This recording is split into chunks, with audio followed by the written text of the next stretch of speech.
Mama Mary Mumbi Ishung'wa Ngugi na familia ya Ishung'wa, kiongozi wetu wa kanisa, moderator wetu, wachungaji, pamoja na pastors na viongozi wetu wa dini, waheshimiwa viongozi wenzangu, watu wa Kikuyu na watu wa Kiambu, hamjambo. Bwana Yesu asifiwe. Muriega. Mimi kwa niaba ya familia yangu na mke wangu Rachel ambaye yuko hapa na watoto wetu, tunaleta rambirambi zetu za pole kwa familia ya baba yetu mzee Isaac Ishung'wa Ngugi na watoto wake wote, tukisema poleni sana. Huyu baba, vile imesemekana, hakuwa baba ya watu waliowazaa peke yao, ama wale aliwachunga kwa njia moja ama nyingine peke yao. Huyu mzee alikuja akafanyika baba yetu sisi wote. Mumesikia wengi wetu tumekuja kwa boma hii kwa mwaliko wa mzee. Wengi wetu, hakuna mtu hapa hajakula nyama kwa hii nyumba. Mimi kwanza ndio beneficiary mkubwa wa hiyo kukula nyama. Nimekuja hapa mara nyingi. Na kama unataka kujua, kila Jumapili kuanzia saa 7 hapo, ukitaka nyama unakuja kwa huyu mzee. Mimi niligundua, kwa sababu huyu mzee alikuwa mtu mkarimu. Wakati mwingi amenipigia simu ama nimeongea na yeye, baada ya maneno ile yote tumeongea, ananiuliza mwisho, unakuja kukula nyama lini? And so that was this great father that today we put to rest. Askofu wetu ama moderator wetu amesema nyama inaleta gout na maneno mengine mingi hapo. Nikawa hapo na Kimani anatetea mimi hapo chini, anasema gout inaletwanga na pombe, sio nyama. Mtu akichanganya nyama na pombe ndio gout inakuja na hiyo maneno mengine. Unajua tunajitetea kwa sababu mimi niko na ng'ombe, nafuga ng'ombe ya kuuza nyama. Huyu Kimani ndiye ananunua anakuja kuuza. Sasa watu wakisikia kwamba hii nyama inaleta shida, tutakosa biashara. Na nikiwa hapo, wewe Gideon, unajua ile ng'ombe ulichukua juzi hujalipa, na hiyo haikuwa desturi ya mzee. Umepanga? Haya, sawa. So huyu mzee alitufundisha mambo mengi, na mimi katika sherehe hii ya mwisho ya mzee wetu Isaac Ishung'wa nataka kusema tu mambo machache. Kwanza, the life and times of this great patriarch is an inspiration to our nation and to us. Mumesikia huyu mzee alikuwa mgonjwa akiwa mdogo, akapelekwa msituni kwa sababu hakukuwa na vile ya kupanga matibabu. The family had given up on him because of his sickness, and he was left to die because there was no way that he could be treated. Today in our country, we still have people who are stuck with family members who do not know how they are going to find medication, how they are going to find treatment. There are many people who have sold everything until they have nothing else to sell, and they do not know what to do with their loved ones.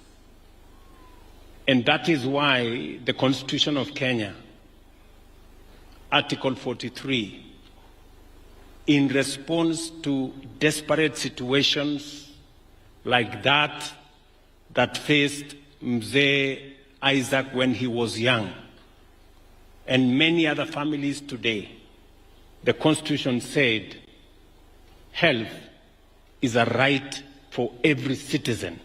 It is not a privilege for those who can afford. And that is the reason today, that is the inspiration that we have as a nation to have universal health coverage. Ndio sababu leo, ili tusiwe tena na maneno kama yale yalimpata huyu mzee, kwamba ugonjwa hauna namna ya kutibiwa, na kusipatikane tena Wakenya wengi wanaofika mahali ambapo hawajui wagonjwa wao watatibiwa namna gani, watalipa kwa jinsi gani. Ndio sababu hiyo tumesema kama taifa tuweze kuwa na mpango wa afya ambayo itafikia kila mwananchi wa Kenya, na kila Mkenya apate kutibiwa bila ya kujali uwezo wao wa kifedha. And that is the spirit behind universal health coverage. And that is why I want to ask all of us. Tumefanya kazi na counties, tumeajiri community health promoters, tumeconfirm wale officers walikuwa wanafanya UHC, tunazidi na kupanga mambo ya SHA, mambo ya SHIF, mambo ya PHC na yale mambo mengine yote, ili tuwe na taifa ambayo inajali kila Mkenya. Therefore, I want to ask for the support of all citizens of our nation, so that we can move together and we can leave nobody behind. The story of Mzee Isaac brings into sharp focus the story of many families, and that is why we are inspired to have universal health coverage in Kenya. Number 2, mumesikia huyu mzee katika maisha yake, ilifika wakati alitamani kufa kwa sababu ya njaa. It was written in that theology that the pangs of hunger was so severe that he wished he was not alive. Again, there are still many families, many Kenyans who do not have enough food.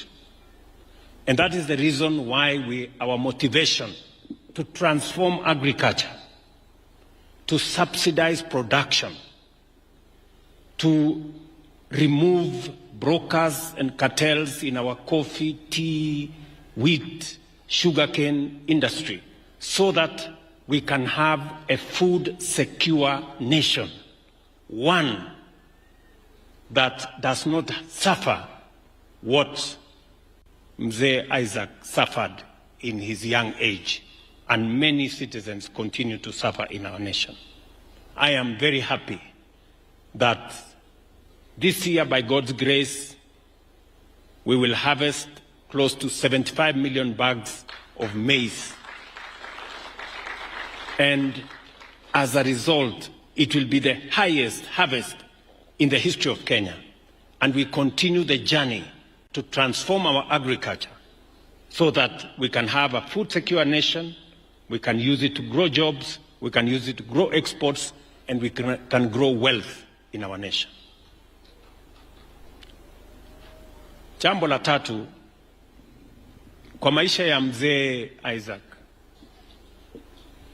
I must say he is an inspiration of what is possible.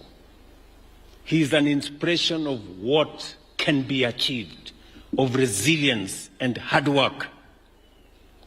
Ukisoma maisha ya huyu mzee, alikuwa ni mtu orphan, wazazi wake wamekufa, hana familia ya kutegemea, yeye mwenyewe ndio kuhangaika. Amekuja hapo, amekuwa mtu ya kuendesha driver ya lori, amekuja akahangaika hapa, kapanga akauza sigara, huku. But look at what God made out of the life of this old man. Huyu mzee leo tunamzika hapa na heshima kubwa. Sahau kwamba alikuwa ni mtu ya kuuza sigara hapa na pikipiki.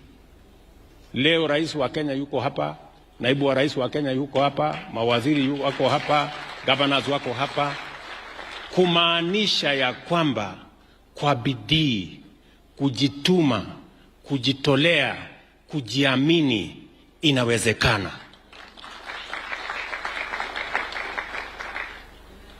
And that is why the life of this father here lying, Isaac Ichung'wah Ngugi, is an inspiration to us as a nation. We must believe in ourselves. We must believe in our country. And we must believe that we can change this nation. We are having a conversation, a live conversation now. And I want to challenge us as the citizens of this nation. Kenya cannot continue to be a third world country. We cannot continue to be a third world country. We must have a conversation. Just like Mzee Isaac alitoka kule chini, mahali pa umaskini. Leo tukasikia hapa Kikuyu, nyumba yake amejenga ndio ilikuwa nyumba ya kwanza mpaka bank saa hii ni mteja huko kwa nyumba yake. Ametulelea hawa marafiki. Today we rest him as a man of means, a man of honor, somebody who we can count on. I want to tell you, fellow Kenyans, citizens of this nation, we have a duty, we have a responsibility to change this nation. And I am telling you, it is possible. Look at what we have done with the economy in 3 years. Look at what we have done with agriculture in 3 years. Look at what we have done with housing in 3 years. Look at what we have done in universal health care in 3 years. I promise you, we can change this nation in our lifetime. We must believe in this country. We must believe in ourselves. We must stop the negativity. We must not stop the naysayers and those who speak negatively about our country. Kenya is not a failed state. Kenya is a great nation. We must believe in ourselves. Please, good people, let us believe in ourselves. The same way Mzee Ichung'wah here believed in himself. He believed in his abilities. He did not give up. He kept on pushing the bounds and the limits. Today we celebrate a great man. Mwisho, mimi nataka niseme asanteni sana watu wa Kiambu, asanteni sana watu wa Kikuyu kwa ushirika wenu, kwa urafiki wenu. Maneno yote ya maendeleo ya kaunti hii nimeketi chini juzi na viongozi wa hapa na tumekubaliana mtaratara ya vile hiyo kazi itaendelea na vile tutatimiza wajibu wetu kwenu, vile tunatimiza wajibu wetu kwa Kenya mzima. I just want to assure you that as we move this journey, we will move together. I am very confident about the future of our nation, and I am very confident that together, working together, bringing all Kenyans together, we will be able to see a better future than we have today. Wacha nichukue nafasi ya mwisho nimshukuru mzee na mama. Mimi nimekuwa mtu wa bahati sana na familia hii. Kwa sababu kupitia kwa mzee huyu na mama nimepata sio rafiki. I have got a friend who is more than a friend. Today I have a brother called Kimani Ichung'wah.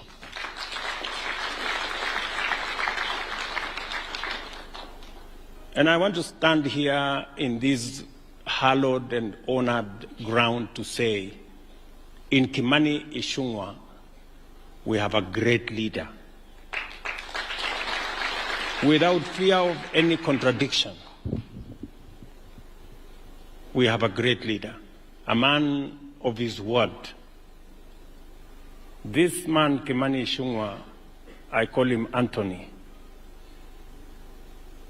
He has taken many bullets on my behalf.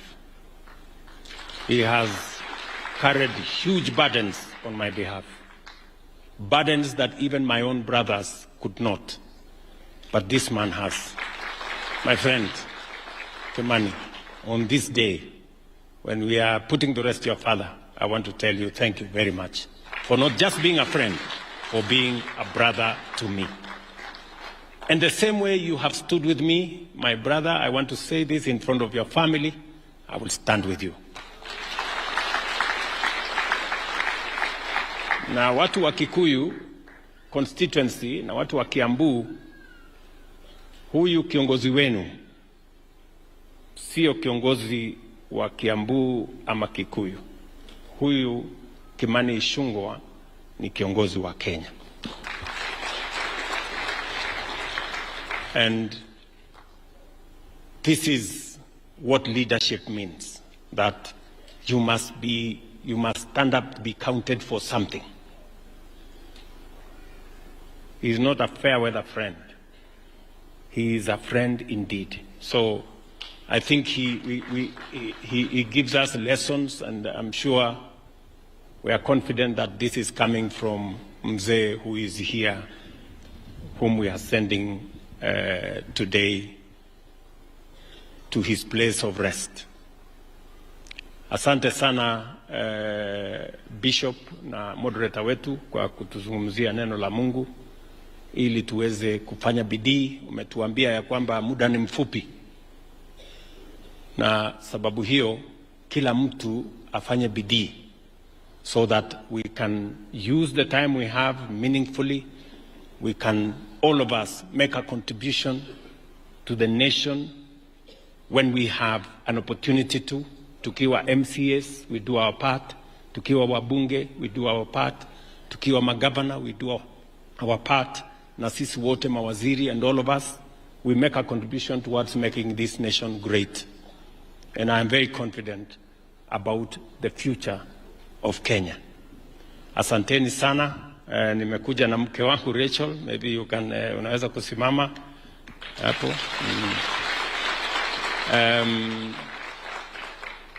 Najua wakati maneno imesemekana hapa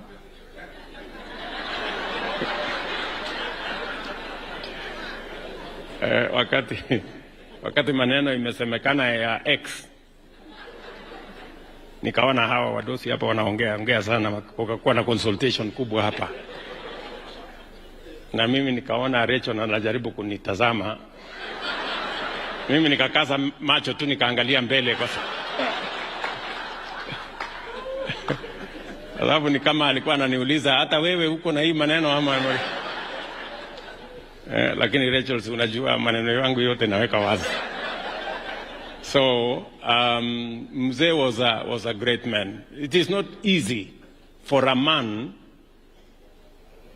a girlfriend who you did not marry, alafu amezaa watoto 8, ati tena uende umwambie sijui ilienda ikarudi. It takes a man of exceptional credentials to be able to do that, and to buy land, support them, and work with them. So this Ichung'wah was a great man. I mean Ichung'wah,